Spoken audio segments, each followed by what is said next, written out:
Hello everyone मु चिन्नु स्वागत करछि मोर आजिर हेयर कटिंग ब्लॉग वीडियो को। तो आज जे क्लाइंट थिले सी बहुत ही क्यूट। तो तांकर हेयर कटिंग करिया को तो बहुत सारा मजा लगता, बहुत एक्साइटेड भी थिले तांकर कटिंग पाई।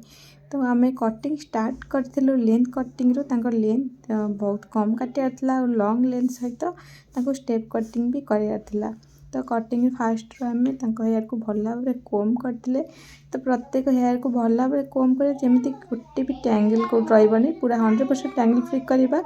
आम जो कटिंग कोम थाए बहुत पतला होता है तार कोम रो दांत गुड़ा। तो से आम 100% ध्यान रखा जमीक आम कौ टिके टैंगल रही जहाँद्वारा आम कटिंग करा कौन प्रकार असुविधा जमी न हो ना बारंबार आमको असुविधा बहुत सारा होता है जमीक बारंबार टैंगल हवा द्वारा आम कटिंग करा बहुत हैरान होता है। बारंबार पानिया दांत भी भांगी जाए भी बहुत सारा एमती होता है। तो से ध्यान रखार अच्छे फास्ट भल भाव टैंगल फ्री करवा। तो टैंगल फ्री कलापर आम सेक्शन स्टार्ट करवा। तो सेक्शन बाय सेक्शन आम कटिंग करा जेहेतु सेक्शन फास्ट स्टार्ट करवा। तो गोटे सेक्शन फास्ट ऊपर नहीं जाता रूपा अलरेडी कटिंग करने तो सी आसला फास्ट मु कटिंग करने आसनी। तापर आउ जने क्लाइंट आसते जे कि रूपार क्लाइंट। तो सी हाथ ही आईब्रो करने कहते। तो से रूपा तांकर काम करा जेतु पड़े तो आम कटिंगटा चलते स्टार्ट करवा। तो भल भाव ये गोटे सेक्शन नहीं जाइए ऊपर साइड गोटे सेक्शन जहाँ आम 2 पार्ट डिवाइड करने देखिपे 3टा पार्ट में डिवाइड कर। लास्ट सेक्शन जोटा 0 डिग्री सेक्शन रही तो सेटा आम लेंथ कटिंग। तो फास्ट लेंथ कटिंग स्टार्ट करवा। तो मुझे 3 पार्ट डिवाइड कर पूरा हेयर को 3 पार्ट डिवाइड कलापर आम 90 डिग्री कटिंग स्टार्ट करवा। तो पूरा हेयर को कोम करवा 90 डिग्री 45 डिग्री फिंगर को डाउन करके आम कट करवा। तो कटिंग आम केमती रखिले देखिए आम वॉल्यूम जमी हेयर रे कौन प्रकार वॉल्यूम रू कटिंग हेनी आउ पूरा लेंथटा 100% रहिबो। तो से हिसाब से कटिंग हेबो। तो आम जोटा पानिर छोट पट साइडटा से पटे हेयरटा कोम करा। जदि आम मोटा दांत साइड्रे कोम करवा तो आम हेयरटा 100% आम फिंगर से आसबनी आ भल भाव में कटिंग भी हेनी। तो देखिए मुझे करुँची कोम। तो से टाइप्र कोम करार अच्छे बास आम 90 डिग्री आणिकी फिंगर को 45 डिग्री डाउन कर कट करवा जहाँद्वारा आमर जमा भी लेंथ रू हेवी वॉल्यूम कटनी आ बहुत लाइट वेट कटिया सहित आमर हेवी लेंथ भी रल वॉल्यूम भी आसो। तापर सेकेंड सेक्शन को मुझे सेकेंड सेक्शन को बढ़िया भाव में कोम कर देखिए फास्ट खोली नहीं बढ़िया से कोम करी। कोम कलापर आम पूरा हेयर रे पानी स्प्रे करनवा कारण जेहेतु क्लाइंट घर हेयर वाश करके आसुँच। तो आम ध्यान रखा कि आम क्लाइंट का हेयर वाशटा ये न कर हेयर टी वेट कर ना वेट कर तो आम कटिंग करा बहुत सुविधा होता है। तो बहुत सारा क्लाइंट घर हेयर वाश करके आसता ये हेयर वाश कर ना कारण हेयर वाश चार्जेस एक्सट्रा रही है ना से हेयर वाश कराया लोग पसंद करते। तो से घर भी प्राय लोग करके पड़े आसते। तो आम ये हेयर वाश बदल में पानी स्प्रे कर नहीं था स्प्रे बटल द्वारा जोटा कि करवा बहुत ही जरूरी।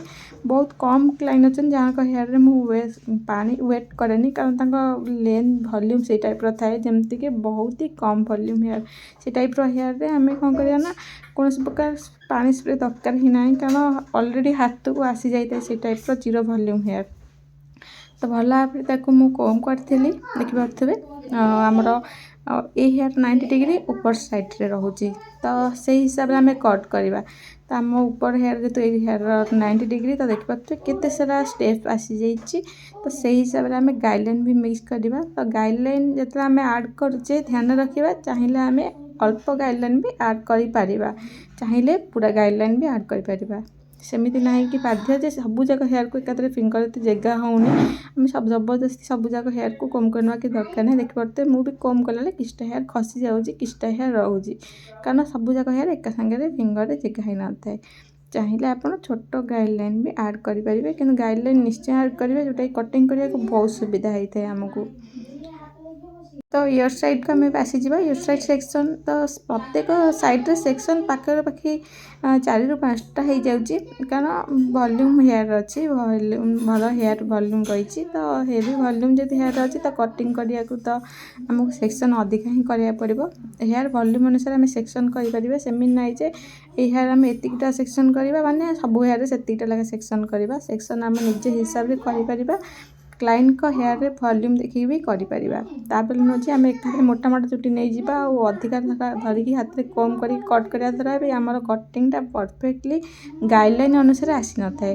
तो ध्यान रखिर अछि हम जेमिति कटिंग करछे ताकू एमिति हम सेही हिसाब रे काटिबा जेमिति कि हमर प्रत्येक हेयर कोटा जगह को आसिला को समान देखा जिवो आउ सीटा पूरा परफेक्टली कटिंग रो लुकटा भी आसीबो। तो आम कटिंग जो करता भूल करता ना कौन आम सब चुटी के एका धर दे था जो मैंने बिगनर्स होता से भावती कि एमती तो वीडियो देखा एत सारा चुटी कि एत सारा चुटी न था बहुत ही कम चुटी होता है जोटा कि केवल 2टा फिंगर धरी जाए किंतु से मैंने कौन करते ना एकाथरे 4टा सेक्शन करते 4टा सेक्शन कर धरी नि 7टा 8टा सेक्शन जगह 4टा सेक्शन जब काटे तो चुटीटा निश्चय खराब देखा ना कटिंगटा तो से हिसाब से कटिंग करवा।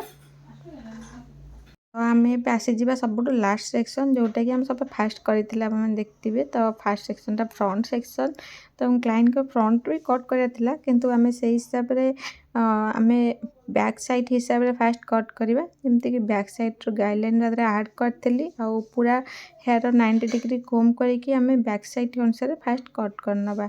यहाँ तो फ्रंट हेयर तो आप भावुवे आसी तो आम कहीं मर्ज कले किंतु ये कटिंगटा आम मर्ज करने द्वारा आम कटिंगटा परफेक्टली स्टेप आसी थाए जोटा कि आम क्लाइंट चाहिए जमती कि जन जन चाहिए कि फ्रंट रे कौन कटिंग करें तो से कटिंगटा मुझे देखली चाहिए आम बैक साइड रे पुणी आउे ताको मर्ज करि परिबा फ्रंट रे नहीं छोट करी कट करि परिबा।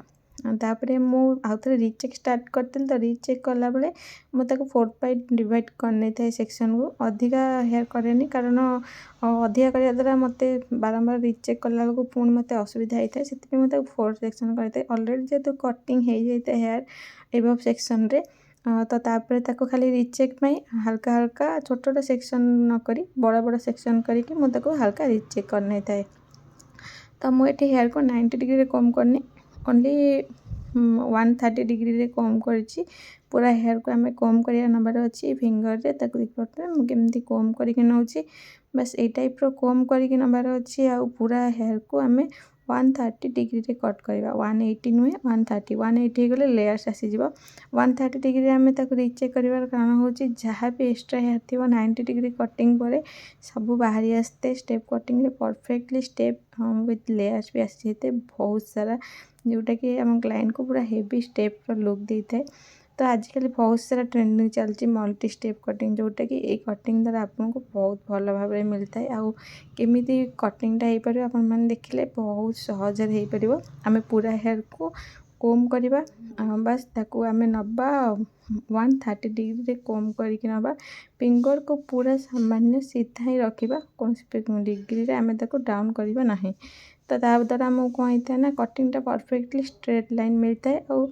चाहिए जिगजैग पॉइंट भी करी हबो किसी असुविधा नहीं स्ट्रेट लाइन रे डायरेक्ट काट दिए तापर चाहे हल्का हल्का जिगजैग कर नहीं था बैक साइड रे कारण मत एमती काटिया बेसी सुविधा होता है जहाँ को जमी सुविधा हुए सेमती ही काटता है ना कि बाध्य जन को एमती धरी आसेनी सेमती धरिया पड़ो चाहिए अलग टाइप री से धरिकी कट कर बास निज बुद्धि उपर निर्भर करे केमी आम कट कर निज हिसाब से आउ पूरा परफेक्टली कटिंगटा आम देखे पार क्लाइंट को कि कटिंगटा जमी से फटो देखते बास कटिंग सेमती देखा दरकार ना कि आम काटुचे केमी से ध्यान देवार अच्छे ध्यान तो देवार अच्छे कि आम जमी काटिले भी आम कटिंगटा परफेक्ट आसार अच्छे। तापर आम फ्रंट को कट करते फ्रंट हेयर को कटिंग कलापर मो पूरा हेयर को ब्लो ड्राई कर तो ब्लो ड्राई वीडियो को एंजॉय करते।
तो देखिपे पूरा हेयर को आम ब्लो ड्राए कर अलरेडी।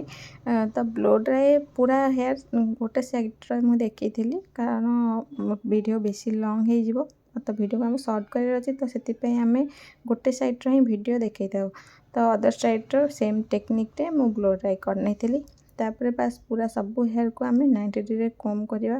तो 90 डिग्री पुणी आते कम कम करवा कारण आम जो ब्लोटा दे थाए से ब्लोटा को इनहांस करने ये आम 90 डिग्री कम करवा जहाँद्वारा आमर जोटा सेटिंगटा परफेक्टली आसी थाए। तो ताको आम ये पूरा भल भाव कम करके हाथ में होल्ड करनवा किस समय जहाँद्वारा एमती करने द्वारा आम कौन होता 100% जो ग्लोटा देखा लुकटा 100% आसी थाए आ बहुत सुंदर भाव सेटिंगटा इनहांस होता है। तो देख पाते मो बैक साइड को पूरा हेयर को ओपन करती तो देख पाते आम कटिंग केते सुंदर भाव मल्टीपल भाव आसी जाए पूरा हेवी स्टेप। तो आप लुक भल लगी लाइक कमेंट शेयर सब्सक्राइब करने जमा भूलें। रोचे जय जगन्नाथ।